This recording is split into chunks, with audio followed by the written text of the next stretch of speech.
പ്രിയ സ്നേഹിതരെ, ഇന്ന് നമ്മൾ നേരിടുന്ന ഏറ്റവും വലിയ പ്രശ്നം ഈ ബന്ധങ്ങൾ നിലനിർത്താൻ സാധിക്കാതെ പോകുന്നത്. പലപ്പോഴും പല കുടുംബങ്ങൾ തകരുന്നതും പല സ്ഥാപനങ്ങൾ തകരുന്നതും ഭരണം പോലും തകരുന്നതിൻ്റെ കാരണം ബന്ധങ്ങൾ നിലനിർത്താൻ സാധിക്കാതെ വരുന്നതുകൊണ്ട്. എപ്പോഴൊക്കെയാണ് നമുക്ക് ബന്ധങ്ങൾ നിലനിർത്താൻ പറ്റാതെ പോകുന്നത്, അതല്ലെങ്കിൽ ബന്ധങ്ങൾ തകരുന്നതിൻ്റെ കാരണമെന്ന്?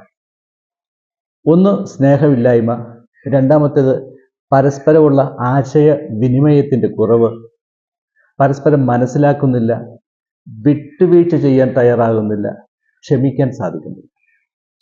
പരസ്പരം മനസ്സിലാക്കുന്നില്ലെങ്കിൽ, ഒരു കുടുംബത്തിൽ ഒരുമിച്ച് ജീവിക്കുന്ന കുടുംബാംഗങ്ങൾ പരസ്പരം മനസ്സിലാക്കുന്നില്ലെങ്കിൽ, അതോടൊപ്പം തന്നെ പരസ്പരം സംസാരിക്കുന്നില്ലെങ്കിൽ, ഒരാളുടെ പ്രശ്നം അയാൾ സംസാരിച്ചാലല്ലേ മറ്റുള്ളവർ അറിയുകയുള്ളൂ. ആരോടും ഒന്നും പറയാതെ എല്ലാം ഉള്ളിൽ ഒതുക്കി വെച്ചുകൊണ്ട് നടക്കുകയാണെങ്കിൽ അവർ മാനസിക സമ്മർദ്ദം ഉണ്ടാകും എന്നുള്ളതല്ലാതെ യഥാർത്ഥ പ്രശ്നത്തിന് ഒരു പരിഹാരമാകത്തില്ല. അപ്പോൾ നമ്മളുടെ കുടുംബത്തിലായാലും നമ്മളുടെ സ്ഥാപനത്തിലായാലും കരിയറിലായാലും ബിസിനസ്സിലായാലും നമ്മൾക്ക് എന്തെങ്കിലും പ്രശ്നങ്ങളുണ്ടെങ്കിൽ, അല്ലെങ്കിൽ മറ്റുള്ളവരുടെ ചില പ്രവർത്തനങ്ങൾ, സംസാര രീതി നമ്മൾക്ക് ഇഷ്ടപ്പെടുന്നില്ലെങ്കിൽ, അത് അവരുമായിട്ട് തുറന്ന് സംസാരിക്കണം. തിരുത്തേണ്ടുന്ന കാര്യങ്ങൾ തിരുത്തുവാനും ക്ഷമിക്കേണ്ടുന്ന കാര്യങ്ങൾ ക്ഷമിക്കുവാനും നമുക്ക് സാധിക്കണം. നമ്മൾ ആഗ്രഹിക്കുന്നത് പോലെ മറ്റുള്ളവർ പെരുമാറണമെന്ന് നമ്മൾ വാശി പിടിക്കും.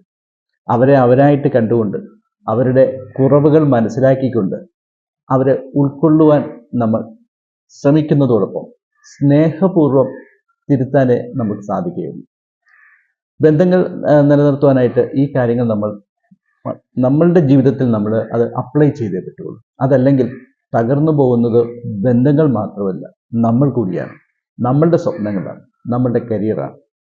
ആയതിനാൽ ഇനി മുതൽ നമ്മൾക്ക് ഉള്ളിലുള്ളത് തുറന്നു പറയുവാനും മറ്റുള്ളവരുടെ പോരായ്മകൾ ഉൾക്കൊള്ളുവാനും മനസ്സിലാക്കുവാനും അവരുടെ തെറ്റുകൾ ക്ഷമിക്കുവാനും സാധിക്കുകയാണെങ്കിൽ സന്തോഷം ഉണ്ടാകുന്നത്, സമാധാനം ഉണ്ടാകുന്നത്, അഭിവൃദ്ധി ഉണ്ടാകുന്നത് നമ്മൾക്കാണ്.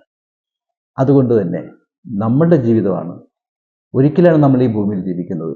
ആ ജീവിതം നല്ല രീതിയിൽ ജീവിക്കാനുള്ളതാണ്. അതിന് നമ്മൾക്ക് സാധിക്കണം. അതിന് നമ്മളുടെ ബന്ധങ്ങൾ നിലനിർത്തുവാനും അത് നല്ല രീതിയിൽ പരിപോഷിപ്പിക്കുവാനും നമ്മൾക്ക് സാധിക്കണം. നിങ്ങൾക്ക് എല്ലാവർക്കും എല്ലാവിധ നന്മകളും നേരുന്നു. വീണ്ടും മറ്റൊരു സന്ദേശവുമായിട്ട് നമുക്ക് നാളെ കാണാം.